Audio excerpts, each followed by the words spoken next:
Hello everyone, I hope you are doing well. Welcome back to my YouTube channel. So in previously we have discussed about the some roof modeling, detail lines and few layers, then the difference between the 2D grid and 3D grid as well. Today we are going to discuss about the floor modeling questions. So what are the questions to be asked in the floor modeling, how we can tackle those questions as well. So before starting this particular video, if you are not subscribed in my channel, please to subscribe as well. So we'll start the today's questions with the answers how we can resolve those questions as well. Okay, so here see the first thing is like for floor modeling questions. Okay, we'll try to identify what are the questions they mentioned here. Then the first question is like model a structural floor with the below details. So first thing that we have to focus on is like the model a structural floor. So see there will be two different things. One is the architecture floor and the structural floor here. So we have to focus on the modeling the structural floor. Okay, so this one. Okay, model a structural floor, we have to focus on these things first, structural floor. Okay, then what about the thickness? 150 mm concrete. See, this is the main thing, concrete. Then thermal air layers 50 thick with the material rigid insulation, then the floor below outer lines. Okay, these are the main things that we have to focus. Then structural floor, then the thickness, then air layer. Okay, we'll see how we can tackle these questions. Okay, so first thing is where we can get the floors structure floor structure floor. They clearly mention structural floor. In architecture as well we will get the floor. It's a structural floor. Okay, not an issue. In the structure also we will get the structural floor, SB. Okay, structural floor.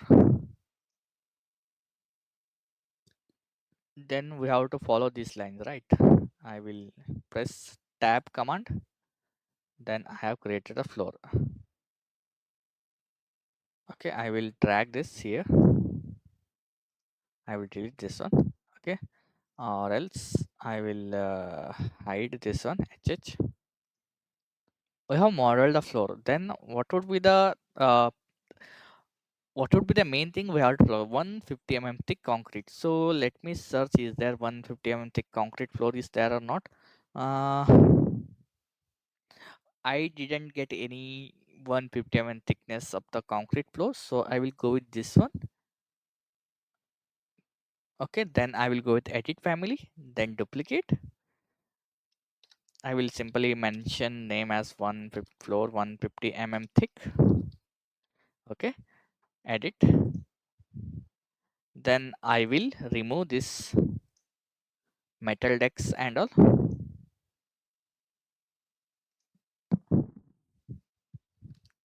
150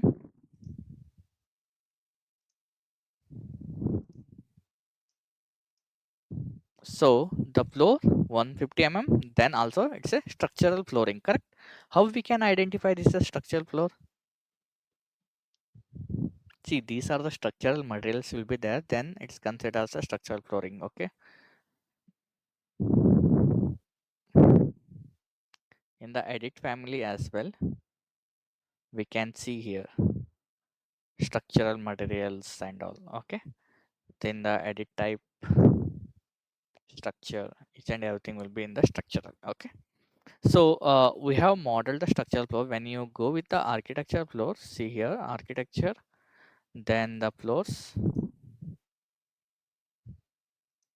150 thick.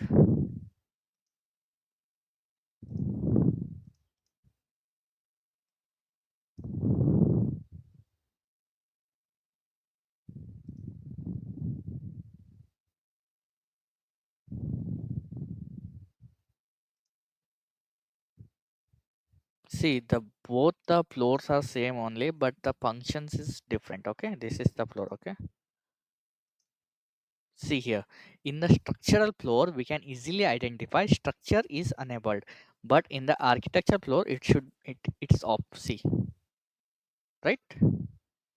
In the structural floor we will get few more things we'll discuss in the next video. Okay, what would be the difference between the structural floor and architectural floor as well. So meanwhile we'll focus on these particular questions. So we have modeled the structural floor here. Then the the first thing that that uh, uh, the first thing we have finished. Okay,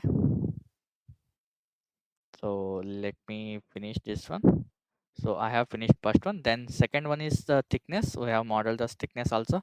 Then the thermal air layer 50 mm thick with the material rigid insulation. Okay, so thermal air layer, it's not mentioned as an or above or below, so we'll consider as a above only. So I will try to copy this. We'll get few things in the Revit itself, then edit family, then edit in the const- construction, edit, then insert. Okay, I will insert above this one, then I will try to find out in the below thermal layer. Okay, see, the function should be the thermal layer, then what would be the category here? So what would be the thickness? 50 mm.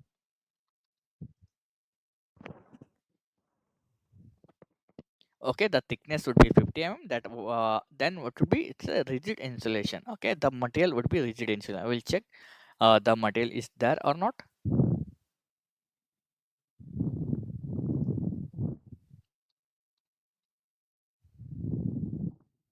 See, rigid insulation. Okay,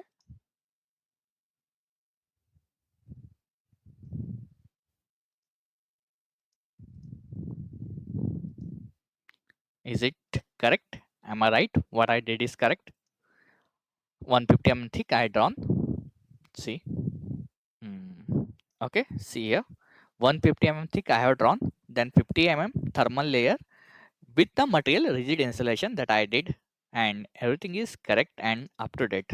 Okay, so the for we have to identify these kind of the questions, and we have to rectify these things as well. Okay, so see this. If I go with the fine, see, we can easily identify what are the things we did. Then we can give the dimensions as well. 200, then it's 50. See this.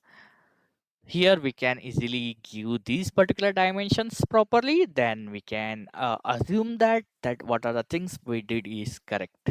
Okay, so we have to tackle these kind of the questions as well. Before modeling anything, we have to read all the things properly.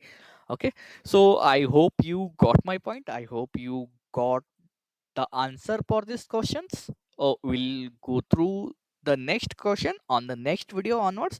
So until then, you can watch the previous videos as well. I have already cleared 4 questions. It's the fifth one. We will continue more questions along with that.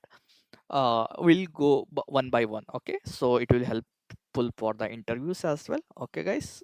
Thank you for watching. Please to subscribe, share, and support my channel. Thank you so much.